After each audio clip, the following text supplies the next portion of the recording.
जैसी व्यवस्था हो अपने उस व्यवस्था के हिसाब से ही चलना चाहिए। अब बोलो राधे राधे, जोर से बोलो राधे राधे। अब इस प्रकार से सुखदेव जी महाराज कहते हैं, हे राजन,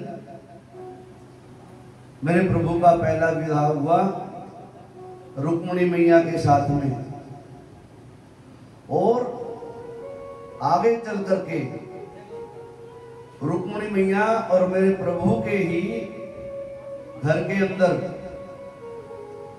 एक पुत्र हुआ, प्रथम पुत्र प्रद्युम्न, जो साक्षात में काम का अवतार थे कामदेव के। कामस्तु वासुदेवांशो दग्धः प्रागरुद्रमन्युनः देहोपपत्तये भूयस् त्वमेव प्रत्यपद्यतः। साक्षात में कामदेव का अवतार थे प्रद्युम्न महाराज। क्यों? जब भोले बाबा ने कामदेव को जीत लिया था और कामदेव को हरा दिया था, कामदेव को भस्मीभूत कर दिया था, कथा सुनी था ना आपने, अमर कथा, उस समय का प्रसंग है ये। शिव पुराण में भी आता है, भागवत पुराण में भी आता है, सभी कथा में ये प्रसंग आता है। तो देवादित्य महादेव ने कामदेव को जीत करके भस्मीभूत कर दिया, और फिर आशीर्वाद रूप में रति महारानी ने, कामदेव की धर्मपत्नी रति महारानी ने ये आशीर्वाद प्राप्त किया था, प्रभु यदि जीव के अंदर का काम नष्ट हो गया तो सृष्टि कैसे चलेगी? सृष्टि बनी ही काम के लिए है, काम ना हो तो सृष्टि रुक जाए। यदि काम ना हो, सृष्टि जैसी है वैसे की वैसी बनी रह जाएगी, आगे बढ़ेगी ही नहीं। इसलिए रति महारानी ने प्रार्थना करी, प्रभु कामदेव तो सृष्टि को चलाने में सहायक होते हैं, हम तो आपके भक्त हैं। तो कहा था कि द्वापर युग में जब कृष्णचंद्र भगवान का रूप धारण करके आएंगे मर्यादा पुरुषोत्तम जी, उस समय में उनके पुत्र रूप में मैं पहुंचूंगा, कामदेव को पहुंचाएंगे, और आप भी जो है ना उनकी रति बन करके, उनकी धर्मपत्नी बन करके पहुंचना। हे राजन, इस प्रकार से मेरे प्रभु का विवाह हुआ। इस प्रकार से कहते हैं एक संभ्रासुर नाम का राक्षस दैत्य हुआ, संभ्रासुर नाम का दैत्य, और जन्म से पहले, जन्म होने तक, शादी होने तक और आगे की कथा चलती जा रही है। मेरे प्रभु से मिलने के लिए वो राक्षस बार बार आ रहे हैं। राक्षस बहुत है, तमोगुणी लोग बहुत हैं, रजोगुणी लोग बहुत है, सतोगुणी लोग देखने को मिलते ही नहीं है। भाव ये है यहाँ पर कथा का। एक मिनट में थोड़ी सी बात किसकी सुनने दिमाग जो ना दूसरी तरफ चलने लग जाता है, थोड़ी सी बहका दे बस, फिर देखो कथा में आने की आवश्यकता नहीं पड़ती, फिर वहां की निंदा चुगलियों में लगे रहते हैं। ये तमोगुण है, ये रजोगुण है। और मेरे प्रभु अपने भक्तों में कूट कूट के भरना चाहते हैं सतोगुण।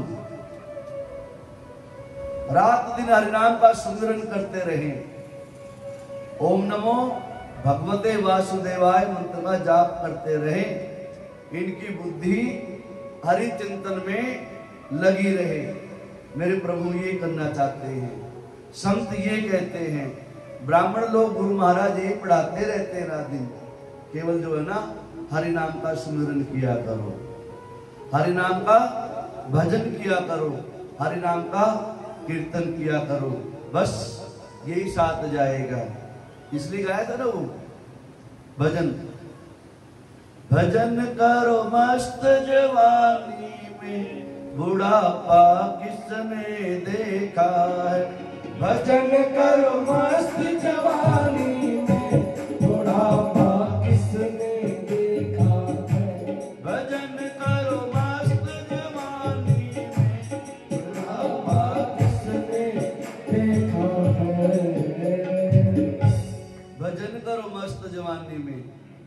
भगवान ने सुंदर काया दी है, कंचन सी काया दी है, निर्मल बुद्धि दी है, हरि नाम का स्मरण किया करो। बुढ़ापे में तो जो ना बस आंखें भी देखना बंद कर देंगी, पांव भी चलना बंद हो जाएगा, मन की क्रियाएं भी बदल जाएंगी। इसलिए जवानी में, मस्ती में, जिस प्रकार से जवानी का नशा चढ़ा होता है ना, उसी समय हरि नाम की खुमारी भी चढ़ा लेनी चाहिए, तो बुढ़ापा सुधर जाएगा। अब बोलो राधे राधे, जोर से बोलो राधे राधे। इस प्रकार से सम्रासुर नाम का राक्षस आज मेरे प्रभु के घर में प्रद्युम्न का जन्म हुआ, एक लल्ला का जन्म हुआ। और जैसे सम्रासुर को पता था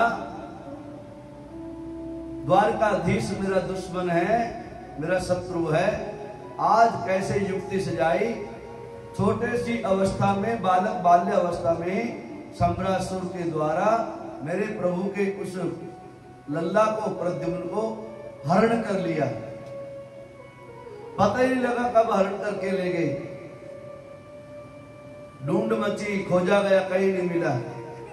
और उस सम्रासुर ने क्या किया, प्रद्युम्न को समुद्र में फेंक दिया। और सम्रासुर राक्षस तो था ही, तामसिक बुद्धि का था, तामसिक भोजन किया करता था, तामसिक क्रियाकलाप किया करता था। तो हर रोज मछुआरे मछलियां पकड़ करके समुद्र में से सम्रासुर की रसोई में बनने के लिए लाया करते थे। अब जिस मछली ने प्रद्युम्न को निगल लिया था गर्भ में, पेट में, वो मछली भी सम्रासुर के यहां पर चल के आ गई। मछली मछुआरों के द्वारा सम्रासुर की रसोई में पहुंच गई। अब देखो मेरे भगवान कितनी विचित्र कैसी कैसी घटनाएं करते हैं। जिसको मारना है, जिसको पुचकारना है, जिसको आशीर्वाद देना, उसके हिसाब से वैसी व्यवस्था कर देते हैं। अब बोलो राधे राधे। अब सम्रासुर की रसोई में आई, वहां के रसोई थे, उन्होंने उस मोटी बड़ी सी मछली को काटा, तो उसमें से एक जीव की उत्पत्ति हुई। चर्चा चली, अब उसका पालन और पोषण करने लगे। वहां के रसोई थे जो, सेवादार थे जो, और उन सेवादारों के अंदर प्रद्युम्न की जो, कामदेव की जो पत्नी थी रति, जो प्रद्युम्न तो कामदेव का रूप है ना, भगवान ने कुछ न घटना तो बनानी है। वो रति महारानी भी अपना भेष बदल करके सम्रासुर के यहाँ पर सेवादारी का रूप काम करने लगी, सेविका का काम करने लगी। अब जैसे जैसे प्रद्युम्न बड़ा होने लगे, और वो देवी, वो पत्नी कैसे अंदर का भाव जागृत हुआ, वही सेवा किया करते उस बच्चे की, प्रद्युम्न की। उसको नहलाए धुलाए, टीका चंदन लगाए, माला पहनाए, और पता नहीं कब प्रद्युम्न थोड़े ही समय में युवावस्था को प्राप्त होने लग गया।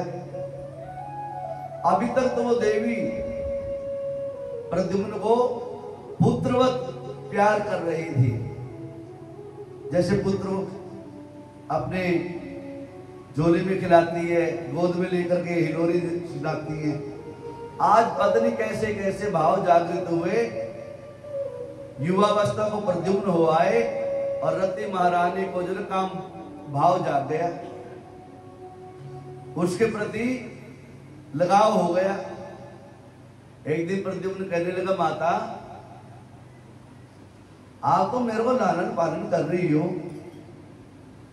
आप तो माता के समान हो, और आपका ऐसा कैसे भाव जाग गया, मेरे को ऐसे आप स्नेह दूसरी तरह से करने लगे, जैसे एक प्रेमी और प्रेमिका होता है। भाव जागृत हुआ। गोविंद की जब कृपा होती है ऐसे ही होती है। बीच में से रास्ता बना के बैठो, रास्ता मत घेरो। हाँ, आगे आ जाओ, आगे बहुत जगह है, आगे आ जाओ, आगे आ जाओ। अब बोलो राधे राधे, जोर से बोलो। इस प्रकार से प्रद्युम्न ने समझाया और आज रति महारानी कहते महाराज आप मुझे पहचानो तो तली, आप मुझे पहचानो, मैं आपकी धर्मपत्नी रति हूं और आप साथ में कामदेव हो। अब आनंद रहने लग गया, आनंद हो गया सम्रासुर के यहाँ पर। अब जैसे जैसे आगे कथा बढ़ते सम्रासुर को पता लगा कि मेरे घर में मेरे को ही मारने वाला पैदा हो रहा है, पल रहा है, पुष्पित और पलवित हो रहा है। आज कहते हैं मेरे गोविंद की कृपा होती है, प्रद्युम्न और सम्रासुर का घोर युद्ध होता है और सम्रासुर को हरा करके, और उधर से मेरे गोविंद को भी पता लग गया कि मेरा बेटा सम्रासुर नाम के राक्षस में पुष्पित और पलवित हो रहा है। मेरे गोविंद की कृपा होती है सम्रासुर नाम के राक्षस के ऊपर, और प्रद्युम्न जो है सम्रासुर को हरा करके अपनी रति महारानी को साथ में लेकर के द्वारकाधीश की नगरी में प्रवेश करते हैं। बोलो द्वारकाधीश की जय।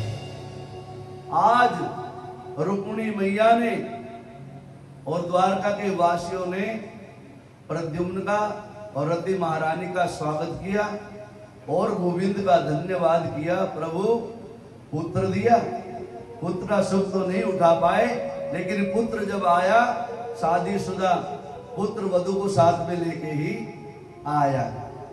राजा परीक्षित कहते महाराज यहां से मेरे प्रभु का परिवार चलने लगा। ऐसे ही मेरे प्रभु की अनेकों प्रकार की लीलाएं, कहते इस प्रकार के राजन मेरे प्रभु के अनेकों विवाह हुए आगे चल करके। कहते पहला विवाह हुआ था रुक्मिणी मैया के साथ में, और ऐसे ही विवाह नहीं हुआ था। परीक्षित कहते महाराज हमने सो आपसे सुना, संतों से सुना, सदा सुनते आए, प्रभु का जो भी विवाह हुआ ना उसमें आसानी से वेद मंत्र नहीं पढ़े गए, आसानी से व्रातियों को भोजन नहीं प्राप्त हुआ।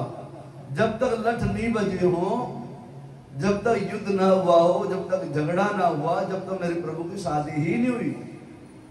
कहता हाँ राजन यही बात है, मेरे गोविंद की जितनी भी शादी हुई है कोई अच्छी तरह से नहीं हुई, कोई झगड़ा करके हुई, कोई युद्ध लड़के हुई, किसी को जबरदस्ती भगा के लाना पड़ा। कहते एक नहीं दो इकट्ठी लानी पड़ी, मेरे प्रभु को दो भी लानी पाई। कहते महाराज कुछ प्रकाश तो डालो, कैसे कैसे विवाह हुए मेरे प्रभु के, आगे ही चलते हैं। अब बोलो राधे राधे। पहला हुआ जामवंती के साथ, रुक्मिणी के साथ में, दूसरा विवाह हुआ जामवान की पुत्री, जामवंत की पुत्री के साथ में, जम्मवती के साथ में। और कैसे विवाह हुआ बड़ी विस्तार की कथा आप हर बार सुनते हो। ये वही जामवंत है जब भगवान श्री रामचंद्र जी के मित्र थे, उस समय थोड़ा सा लेना देना रह गया था भगवान का जामवंत के साथ में, और कहा था जब द्वापर युग में कृष्ण भगवान का अवतार लेके आऊंगा ना, उस टाइम तेरा कर्जा चुकाऊंगा। एक समंतक नाम की मणि थी जो जामवंत के पास थी। जामवान ने अपनी पुत्री को खेलने के लिए दे रखा था, उस मणि से जामवंती खेलती रहती थी, और वो मणि थी किसी और राजा की, सत्राजित नाम के राजा की। ऐसे था, सत्राजित राजा के साथ में युद्ध कर करके जामवंती उस मणि को ले आए थे, और जब भगवान द्वारकाधीश बन चुके थे, जो भी बहुमूल्य वस्तुएं होती हैं वो राजकोष में होनी चाहिए, आम जनमानुष के पास नहीं। और वो मणि जो है ना प्रतिदिन जो है ना 8 भार, मतलब 8 किलो के आसपास, 9-10 किलो के आसपास जो ना प्रतिदिन सोना दिया करती, बनाया करती थी वो मणि। जब इतना सोना वो मणि प्राप्त करती थी, देती थी, तो इतना सोना कोई रखेगा आम जनमानुष, तो उसके ऊपर जो है राजा का दंड लगेगा। तो सत्रजित के पास थी वो, तो सत्रजित से युद्ध करके जामवंत उसको ले आए थे। और सत्रजित को बोला गया था, भगवान के द्वारा संदेशा दिया गया था, ये जो वणी है तुम भगवान के राज खजाने में जमा कर दो। राजकोष में जो धन उत्पन्न होता है, बनता है, इकट्ठा होता है, वो आम जनमानुष के सुख और दुख में आम जनमानुष के लिए ही होता है। कुएं बावली बनवाना, विश्वविद्यालय खुलवाना, बड़ी बड़ी नदियां बनवाना, बड़े बड़े एयरपोर्ट बनवाना, बड़ी बड़ी सड़कें नदियां बनवाना, ये सारी जो है राजकोष से बनती है। अर्थात सरकार उत्तरदायी होती है हर आम जनमानुष की सेवा के लिए, सुख और दुख के लिए। इसलिए देखो ना कितनी डोनेशन मिलती है सरकार की तरफ से, फ्री व्यवस्था मिलती है।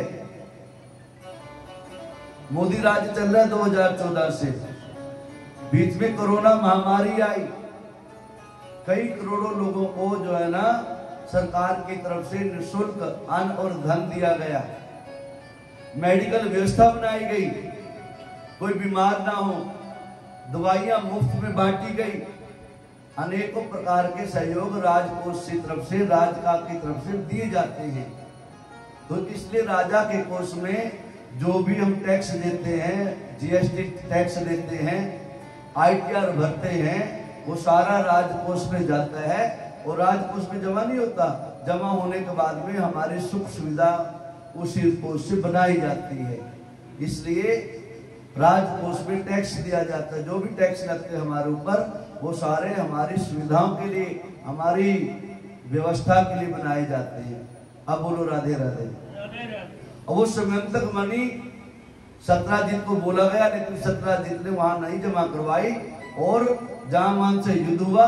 जामवंत जो ना उस मणि को, वैसे तो कहते सत्रजित एक बार जंगल में गया हुआ था, जंगल में जो ना हिंसक पशुओं के द्वारा सत्रजित का मारा जाना हो गया, और वो मणि शेर ने खा लिया सत्रजित को, और वो मणि वहां गिर गई। और जामवंत उस मणि को उठा करके ले आए जंगल में से, और जामवंत ने वो मणि अपनी पुत्री जामवंती को खेलने के लिए खिलौना बना करके दे दी, बेटा इसके साथ में खेल लिया करो। हम भी अपने बच्चों को अच्छे से अच्छा खिलौना खेलने के लिए दे देते हैं। बोलो राधे राधे। अब इस प्रकार से मेरे भगवान आज जो है घूमते घूमते फिरते फिरते जामवंत की कुटिया की तरफ आ गए, गुफा की तरफ आ गए, और गुफा बंद थी और अंदर से आदेश नहीं था अंदर जाने का, लेकिन मेरे प्रभु अंदर प्रवेश कर गए। कहते हैं जामवंत से घोर युद्ध हुआ मेरे प्रभु का, पहचान नहीं पाए प्रभु को जामवंत, लेकिन कहते 28 दिन तक युद्ध चला, 27 दिन तक। 28वें दिन जो है मेरे प्रभु ने जामवंत को कूट कर जो है ना सीधा बना दिया। जामवंत को होश आ गए और पहचान गए, ये वो मेरे प्रभु वही है जो मर्यादा पुरुषोत्तम बन के आए थे। उस समय मेरे को प्रसाद आशीर्वाद नहीं मिला था, आज मेरे प्रभु ने जामवंत को युद्ध में हरा दिया। जामवंत पहचान गए ये साक्षात में मेरे प्रभु है, क्योंकि जामवंत को हराना इतना आसान काम किसी का भी नहीं था। मेरे प्रभु चलने लगे। सुना ना कोई भजन है? कोई भजन? कोई बात है मेरे पास वो, हाँ कोई बात नहीं, कथा लंबी हो जाएगी, ठीक है ना। इस प्रकार से मेरे प्रभु जब चलने लगे, जामवंत कहते महाराज आप पधारे मेरे घर के अंदर, आपका स्वागत है, और मैं ये दास आपको क्या दे सकता है? क्या दे सकते हैं? प्रभु कहते क्या देने की इच्छा है? कहते प्रभु यदि आपकी कृपा हो जाए, मेरी पुत्री जवान है और इस पुत्री का विवाह अपने साथ में कर लो। कहते हैं राजन, इस प्रकार से मेरे प्रभु ने जामवंत की पुत्री के साथ में, जामवंती के साथ में विवाह किया और अपनी वधू को लेकर के आज अपने घर की ओर पधारने लगे। रास्ते में सत्रजित भी पड़ गए, महाराज मेरी बहुत बदनामी हो रही है। सत्रजित की पुत्री का नाम था सत्यभामा, जो मेरी प्रभु की प्रिय पत्नी है, अर्धांगिनी है सत्यभामा। महाराज मेरे को भी दुनिया गाली देती है, मेरे ऊपर भी उद्धार करो, मेरे साथ में रिश्तेदारी जोड़ लो, उससे क्या होगा, मेरे को जो अपयश लगा हुआ दूर हो जाएगा। क्या किया जाए, मेरी पुत्री है सत्यभामा, इसको भी आप जो ना वर्ण कर लो। इस प्रकार से एक कथा में दो वधू लेकर जो है, दो दुल्हनिया लेकर मेरे प्रभु आज द्वारकाधीश नगरी के अंदर प्रवेश करते हैं। गुरु द्वारकाधीश की। इस प्रकार से कितनी शादी होगी मेरे प्रभु की, अब 4 हो गई, रुक्मणी, जामवंती और सत्यभामा 3 हो गई। अब आज एक दिन मेरे प्रभु जो है विचार किया, बहुत दिन हो गए इंद्रप्रस्थ गए हुए। इंद्रप्रस्थ मैंने जानते, इंद्रप्रस्थ कहां पर है?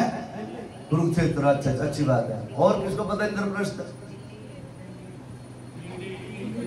दिल्ली को ही इंद्रप्रस्थ बोलते हैं मेरी बहन। हाँ, कुरुक्षेत्र को धर्म क्षेत्र बोलते हैं, कुरुक्षेत्र बोलते हैं, जहां पर पांडव रहते थे, फिर यहां से आगे गए थे। इंद्रप्रस्थ बसाया था मेरे पांडवों ने। आज मेरे प्रभु इंद्रप्रस्थ में आते हैं अपने सखा अर्जुन को लेकर के, और यही समय था, मैंने कहा था ना, जब भी कोई अच्छी घटना घटती है इस समय होती है। अर्जुन के साथ में मेरे प्रभु जो है ना, अब यमुना का किनारा देखने के जा रहे, घूमने के लिए शाम के समय। वहां एक देवी तपस्या कर रही थी, उसका नाम था कालिंदी, सूर्य भगवान की दोहित्री। पूजा कर रही थी, भजन कर रही थी, और ओम नमो भगवते वासुदेव मंत्र का जाप कर रही थी।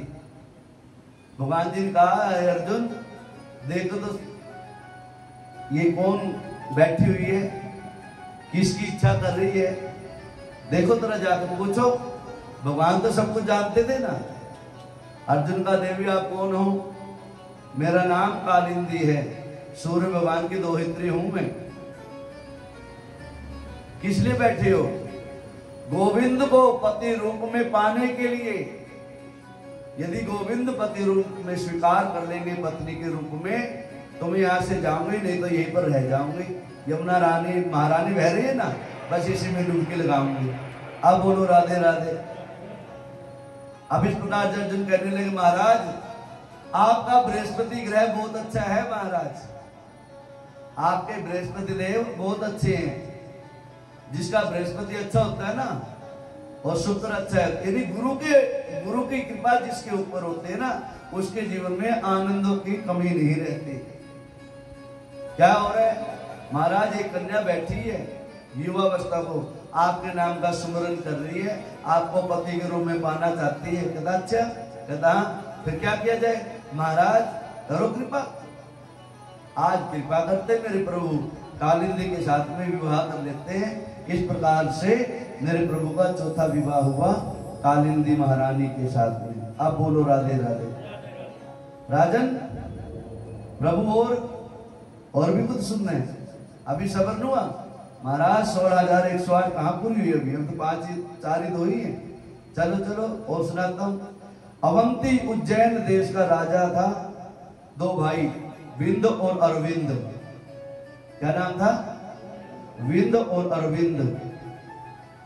और उनकी पुत्री का नाम था मित्र वृंदा। एक बार भगवान को वहां पर जाना हो गया, उन्होंने निमंत्रण कार्ड भेज दिया प्रभु को, प्रभु आप तो द्वारकाधीश बन गए हो, कभी इस कुटिया को पवित्र कर दो। भगवान ने सबकी कुटिया को पवित्र किया। कोई बात नहीं महाराज, पहुंचेंगे। और जब जगत के नियंता, जगत के पालनहार श्री श्री 1008 कहीं पहुंचते हैं, बड़े महाराज कहीं पहुंचते हैं ना, तो अपना सब कुछ देने की तैयारी रहते हैं जीव। अब इस प्रकार से मेरे प्रभु आज उज्जैन में पहुंचे, और उज्जैन में पहुंचने बाद में आदर मान सम्मान हुआ, और उन राजा ने, विंद और अरविंद ने अपनी पुत्री मित्र वृंदा, जिसका नाम था, भगवान के चरणों में प्रस्तुत करती, प्रभु हमारा परम धन है, ये हमारा मान और सम्मान है, इससे बड़ा हमारा मान सम्मान नहीं है, आप इसको स्वीकार करो। अब बोलो राधे राधे। अब मेरे प्रभु की शादी हो गई कितनी? 5। राजन और हमारा शादी सुनाते जाओ, धीरे धीरे लाइन लगा दो। कहते इस प्रकार से एक कौशल नरेश हुए नग्नजीत, कौशल नरेश नग्नजीत, वहां पर जाना हो गया मेरे प्रभु का। उनकी पुत्री का नाम था सत्या।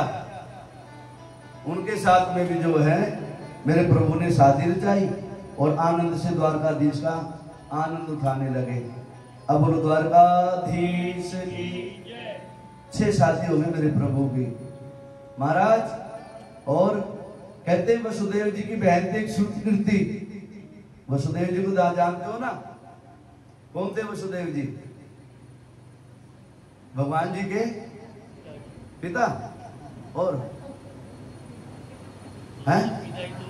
अरे पिता ही तो थे, हैं? ऐसे तो क्या?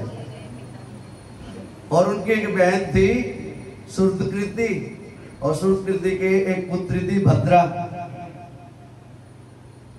भगवान का वसुदेव जी का जाना हो गया, अपनी बुआ से मिलना हो गया, और कब 9 मिनट का चल के पता नहीं लगा, और भद्रा के साथ में विवाह करके भद्रा महारानी को भी अपने घर में ले आए। अब बोलो द्वारकाधीश की। इस प्रकार से प्रभु का 8वां विवाह हुआ। फिर एक भद्र देश के राजा थे, उन्होंने भी भगवान को जब राजघराने बैठ गए, राजा बन गए, तो अपने घर में बुलाया, राजपाट में बुलाया, और उनकी एक पुत्री थी जिसका नाम था लक्ष्मणा। मेरे प्रभु ने राजा के कहने से उस भगवती लक्ष्मणा के साथ भी शादी रचाई। अब बोलो राधे राधे। अब इस प्रकार से मेरे प्रभु के विवाह हो गए 8। ये है मेरे प्रभु की 8 महारानियां, पटरानियां। ये हैं 8 पटरानी मेरे प्रभु की। आगे मेरे प्रभु के 16,100 शादी और हुई। 16,100 और 8 पटरानियां कितनी होगी? 16,108। कहते महाराज वो कैसे हुई 16,100? वो भी तो सुना, कथा सुना दो। कहते हैं एक दिन रुक्मिणी महारानी के साथ में प्रभु जो है बीच में एक दिन ऐसे बैठे बैठे हास और विलास करने लगे, मजाक करने लगे। आज मेरे प्रभु ने देखा रुक्मिणी महारानी, बच्चे भी हो गए, आनंद ले रहे हैं। कभी कभी जो है ना जीवन में जब ऐसा लगे कि थोड़ा सा डिस्टर्ब सा माहौल लग रहा है, घर का माहौल अनुकूल नहीं लग रहा, तो थोड़ा सा हास और विलास कर लेने चाहिए, मजाक की बातें कर लेनी चाहिए। रुक्मिणी मैया से कहते हैं आज मेरे गोविंद, अरे रुक्मिणी कैसी चल रही है तेरी गृहस्थी, जरा बताओ तो सही। तेरे जीवन में आनंद है कि नहीं है? देखो कब की शादी हुई, बेटा भी हो गए, पटरानियां भी आ गई, उनके भी लल्ला लल्लिया हो गई। आज गोविंद को मजाक करने का भाव जागृत हुआ। जीव और परमात्मा के बीच का संबंध है ये। परमात्मा बीच बीच में जो है ना अपने जीवन में, आम जनमानुष के जीवन में कैसे खुशी, कैसे प्रसन्नता आए, ये सारी चर्चा चलती है। गोविंद कहते हैं रुक्मिणी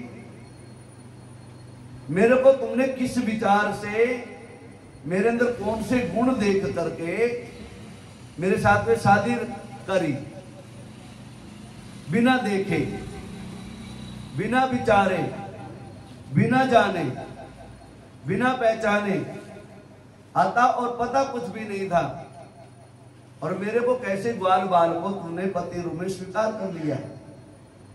और देवी मेरा तो कोई गांव भी नहीं था, मेरा तो कोई परिवार भी नहीं था, मैंने जन्म लिया मामा की कंस की जेलों में, पला बड़ा में नंद बाबा के यहाँ पर, और छोटी सी अवस्था में वो भी छोड़ना पड़ गया, और फिर वहां से वृंदावन आना पड़ गया, और फिर वहां से भी मामा कंस के वापिस जाना पड़ गया, और वहां को भी मेरे को छोड़ के जाना पड़ा। मैं समुद्र में आके बस गया। मेरे अंदर क्या देखा तूने? और तू कहा राजा की राज दुलारी, तू कहा राजा की राज दुलारी, और मैं कहा ग्वाल बाल, घर बार कोई है नहीं। और रुक्मिणी मैया आज गोविंद के सामने ऐसे देख रही है बेचारी, टकटकी लगा के कि ये क्या, कौन से समय में कौन सी अटपटी बातें कर रहे हैं। देवी अब भी कुछ नहीं बिगड़ा, अभी भी कुछ देर नहीं हुई, तेरे मन में कुछ ऐसा है ना, कैसे से कैसे मिल गई मैं, आगे पीछे कुछ भी नहीं है, अभी भी देर नहीं हुई, वापस जा सकती है। और जैसे मेरे गोविंद ने शब्द बोले, रुक्मिणी महारानी चक्कर खा के गिरने को तैयार हो गई, गिरने लग गई। और देखा मेरे गोविंद ने रुक्मिणी गिर जाएगी, तुरंत भागे, खड़े हुए और अपने जो है ना दोनों बाहुओं को पसार लिया और अपने आंचल में रुक्मिणी महारानी को बैठा लिया, आंचल में भर लिया, अपनी गोद में ले लिया, और धीरे से जो है अपने पीतांबर से रुक्मिणी महारानी के ऊपर जो ना हवा झुलाने लगे। पानी पिलाया मेरे गोविंद ने, जल पिलाया।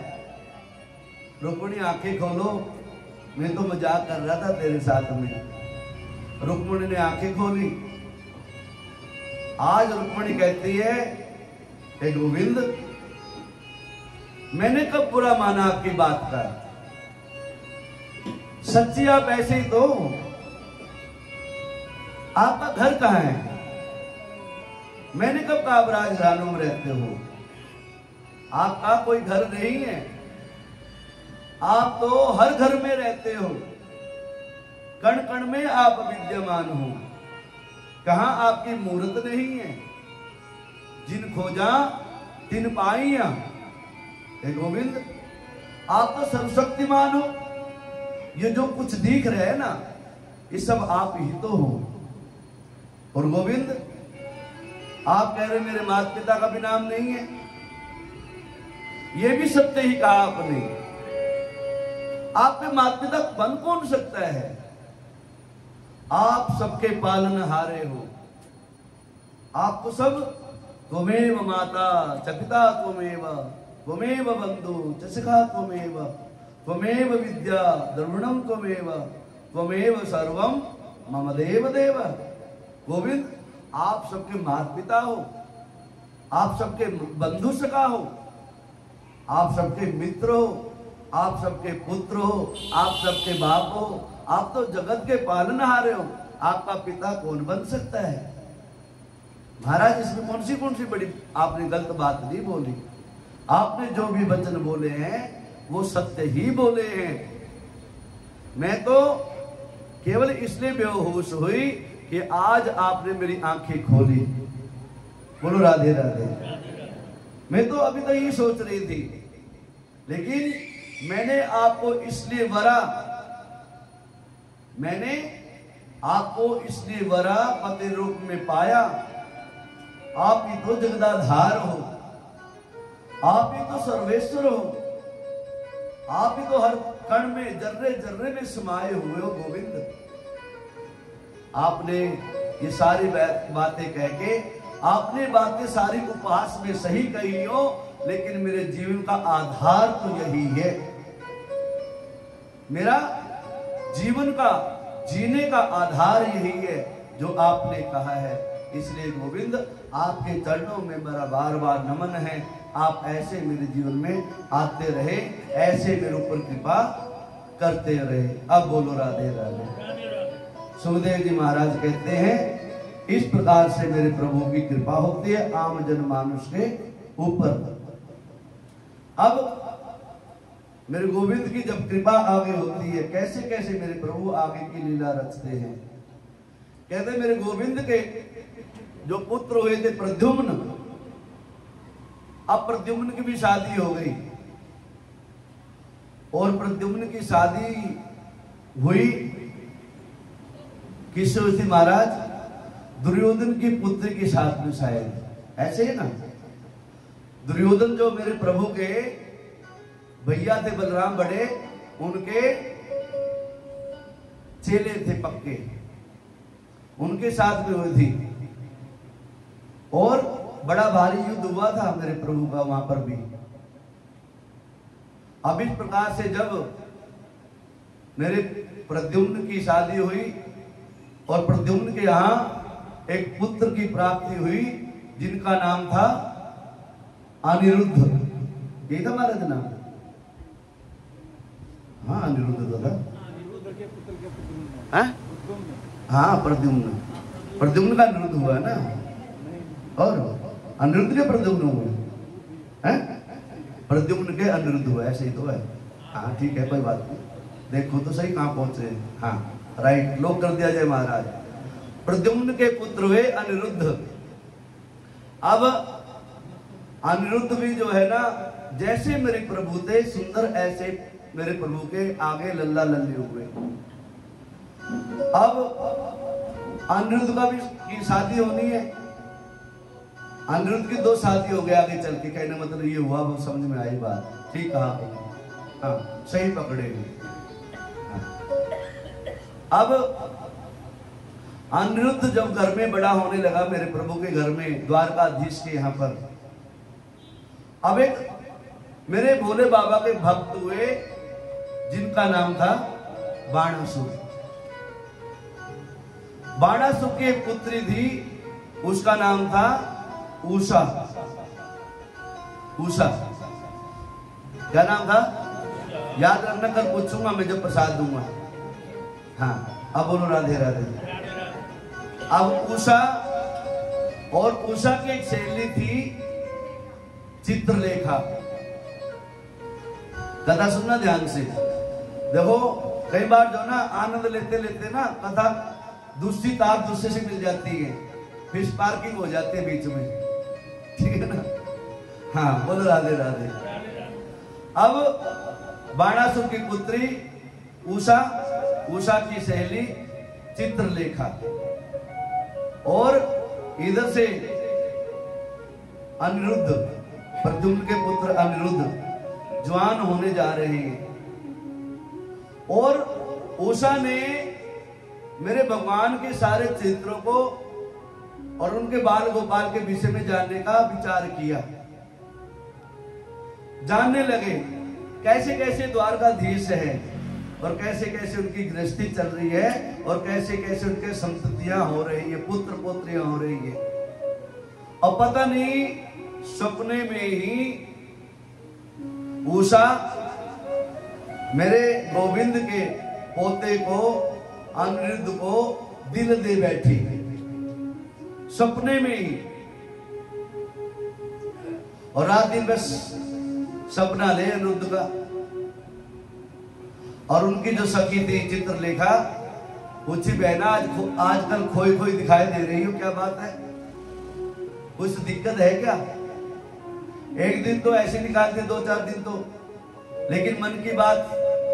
कहते जीवन में एक सखी और एक सखा होना आवश्यक है। सखी की सखी और सखा का सखा होना आवश्यक है।